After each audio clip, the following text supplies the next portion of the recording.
Should you rent or should you buy? Home ownership is wonderful. If you've ever owned your own home, you know it's liberating. You know that you feel a sense of great security. It may, however, be the wrong choice for you. Warren Ingram used to be averse to owning homes, and then his wife told him they should do it, and so he did. And I think, I mean, in some cases, it can be a massive wealth generator. In some cases, it can become a huge burden, Warren. What do we need to think about when it comes to home ownership?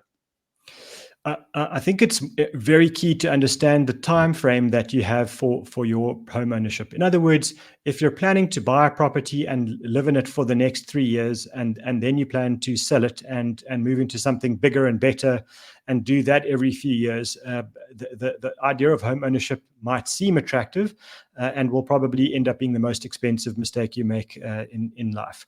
So time horizon with home ownership is a key point, and around the world, from the US right through to Australia, when you do the analysis of home ownership costs, and that includes the cost of buying the property, the cost of owning the property and maintaining it, and then one day the cost of selling the property, it makes sense that you need to own that property for at least 8 years, preferably 10, for it to be at least a neutral investment decision. In other words, something that's going to make you just enough money to come out all square. And so I think that time horizon is a huge factor in this. Then rather rent and save the difference between those the home ownership costs and the rent that you're paying, and invest that for the long term so that you can buy a property one day if that's your choice.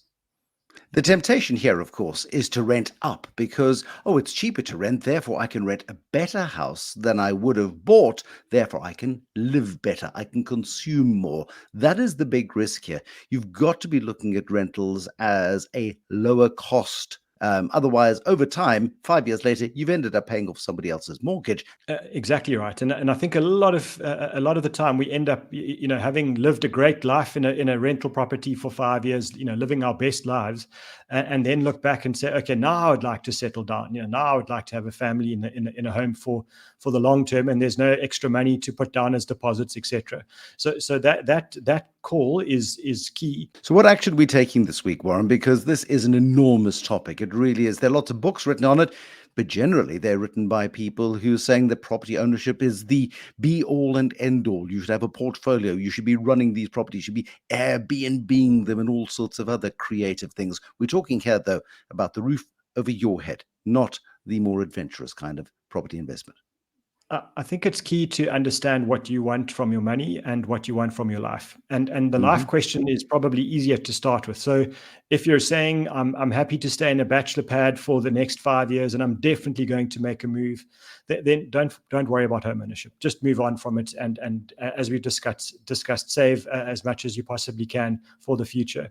But if you are settling down and you would like to make a long-term commitment to a particular area in a particular house, then go and do the financial calculations. Internet provides so many mortgage calculators now to show you the total cost of home ownership and make sure that you really can afford the place, and then make the call to buy to suit your lifestyle, not because your friends and neighbors tell you to pay off someone else's or don't pay off someone else's mortgage. Warren Ingram, certified financial planner, the pitfalls of property ownership. I've got a feeling that there's space here, Warren, for a much bigger conversation, but that's for another time.